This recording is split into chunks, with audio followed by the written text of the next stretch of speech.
Pangit nga ba ang matchmaking ni Mobile Legends kaya mahirap mag-solo? Sa bidyong ito, 5 beses ako naglaro sa bawat rank ng solo para ma-share sa inyo ang experience. Kung mahirap nga ba talaga ang maging solo player? Dahil 30 games yon sa isang video, from Epic to Mythical Immortal, isa-summarize ko na lang sa inyo kung ano ang naging experience ko sa bawat rank. Pero paalala lang, ang mga sasabihin ko ay base lang sa aking sariling experience. Hindi ito 100% accurate. I-share ko lang sa inyo kung ano ang mga naranasan ko. Let's go! Umpisahan na natin sa Epic. So dito, tinry ko na ako ang mag-a-adjust.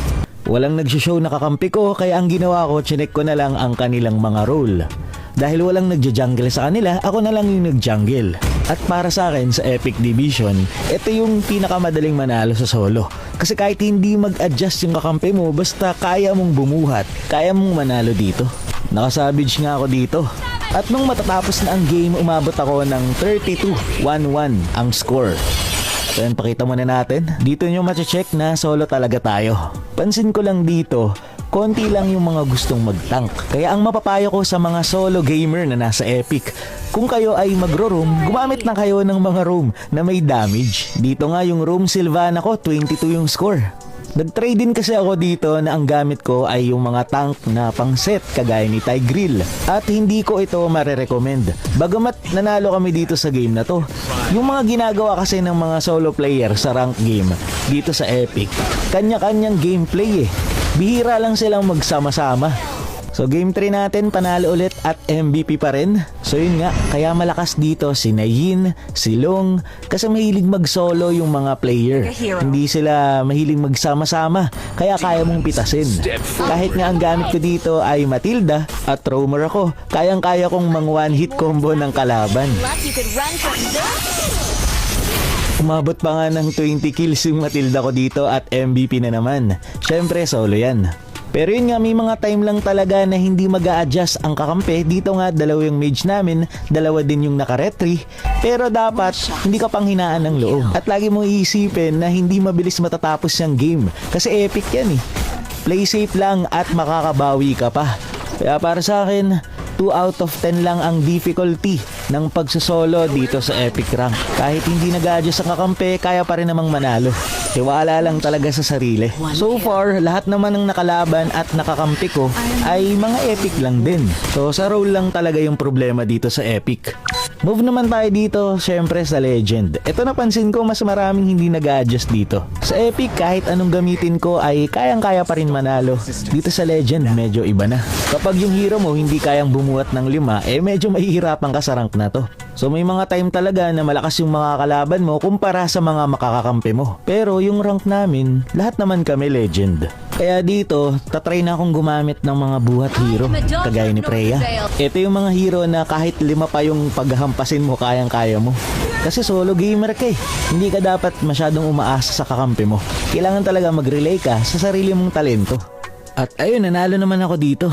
Sinabihan pa nga ako ng lakas mo, Akay. So kapag hindi bumubuhat ng 5 yung hero mo tapos may kakampi ka na feeder, wala, matatalo ka talaga dito sa Legend rank. So para sa akin, 5 out of 10 ang difficulty dito. Kaya pa rin manalo ng solo sa rank na to. Let's go, Mythic naman tayo. Dito gumagawa na ng mga strategy yung mga magkakampi. May mga nagduduo, may mga gumagamit ng one trick. Yun yung mga mahirapan kang kalaban sa rank na to. Medyo nagiging marunong na yung mga kalaban. Pero napansin ko dito, bagamat marunong na silang mag-execute ng kill, mahina pa yung kanilang rotation dito tapos sobrang greedy pa at nakafocus sa pag-takedown ng kalaban. Sa matchmaking naman, may mga time na may makakakampi kang mga legend. At kadalasan nangyayari to kapag napasama ka sa mga duo or trio. Pero wag kang mag-alala, kadalasan naman kapag ganito yung kakampi mo, ibig sabihin yung kalaban mo, duo, trio din. At ganun din yung rank. Chinek ko nga dito yung rank ng kalaban, ganun din. 3 mythic, saka 2 legend. Same lang doon sa lineup namin. Kaya sa rank na to, hindi pa ganun kapangit ang matchmaking. Pero syempre, meron pa rin mga hindi nag-a-adjust sa rank na to. Dito mo mararanasan yung mataas na nga yung win rate mo. Hindi ka pa pagkakatiwalaan ng kakampi mo. So ito yung mga naging match result ko. Never pa naman akong nakaranas na may makalabang duo and trio. Pero kami ay puro solo lang. At pagkatapos kasi ng bawat match, chinecheck ko yung account ng mga kalaban at kakampi. At lahat naman kami, same rank, Mythic din. Wala namang Mythic Honor na naliligaw so far. So ibig sabihin, hindi naman laging pangit ang matchmaking dito sa Mythic. At yung difficulty ng game dito ay nasa 6 out of 10. Mythic Honor naman tayo, let's go! So para sa akin, ang kaibahan lang nito sa regular na Mythic ay dumadami na yung mga duo and trio sa mga rank na ito. Marurunong na rin ang mga kakampi at kalaban. Pero swertihan dito kapag meron kang nakakampi na maayos na trio or duo. Gaya dito, may kakampi kami na duo, yung kalaban namin duo rin. Tapos next match, may kakampi kami na trio, may kalaban din na trio. Hindi naman maaalis yung ganito. Pero sana ang i-partner sa trio ay yung mga duo, hindi yung mga solo kasi ang hirap talaga din. Pero ang pangit lang dito sa Mythical Honor, may mga pangyayari na may nakakalabang kang duo yung kalaban pero kayo puro solo lang. Ito dapat ayusin talaga ni ML para maging patas. Pero sa loob ng 5 games, isang beses lang sa akin nangyari to. May mga Mythic at Mythic Glory nga lang na nakakasama sa matchmaking na ito kapag duo and trio yung nakasama mo. So sa ganitong rank, kailangan mo na talaga mag-adjust. Medyo mahirap manalo dito kapag hindi sakto ang lineup nyo. Pabago-bago roll ko dito, minsan mid lane, minsan roam, minsan jungle. So yun, magandang gawin ni Moonton dito. Bukod dun sa 3 hero na gusto mong gamitin, maganda bago mag-start ang match, mailagay muna yung 3 role na pwede mong gampanan. Tapos doon makakalibrate kung sinong makakakampi mo. Sa gameplay, palag-palag na yung mga players dito, marurunong na. Dito sa rank na to, medyo mahirap kapag ipinilit mo yung role na gusto mo. Pero pag solo player ka, tapos nagampanan mo ng maayos yung role mo, eh malaki pa rin ang chance mo na manalo sa rank na to. Tignan nyo dito, duo-duo yung kakampi ko, yung kalaban duo-duo rin. So yun, para sa akin, ito ay 8 out of 10. Eto na, Mythic Glory na. Eto para sa akin guys, ito yung pinakamahirap na rank sa lahat kapag solo player ka. As in, napakahirap ng rank na to. Sasabihin ko na kagad 10 out of 10 yung hirap sa rank na to. Kasi halo-halo talaga yung kasama mo. Sobrang bihira ka nang makalaro dito nang wala kang nakakasamang duo or trio. At sa 5 games ko na yun, hindi ko naranasan na lahat kami solo. Sa rank naman, halo-halo talaga eh. Kasi nga dahil solo, duo, trio na, kung ano-ano nang nagiging rank ng kakampi mo sa kakalaban. Magagaling na rin yung karamihan. Kaya 50-50 yung rank na to. Marami na rin nagsisisihan, trash talk, feeling magaling, as in nakaka-stress dito sa MG. Naranasan ko ngang matanso. Dito mahirap nang bumawi kapag baog yung kakampi. Hindi na talaga mabuhat eh. Stress talaga ang aabutin mo kapag lagi kang solo dito sa Mythical Glory. Kaya masasuggest ko, humanap ka na ng kakampi mo. Maglaro ka ng solo, tapos maghanap ka ng magaling o ng maayos lumaro. Kaibiganin mo, tapos yun, maglaro kayo ng magkakasama. Kasi kapag solo gamer ka lang, madalas talaga matatalo ka. Kasi nakadepende dun sa trio and duo yung flow ng game eh. Malaki ang chance mas stuck ka talaga dito sa Mythical Glory kapag solo gamer ka lang. Saka halo-halo na talaga yung rank ng kakampi at kalaban. Ang gulo talaga dito. Sa loob ng 5 matches ko, 2 beses ako natalo. Mahirap, kaya kung ayaw mo ma-stress, hanap ka ng kalaro kapag MG ka na. And last, Mythic Immortal.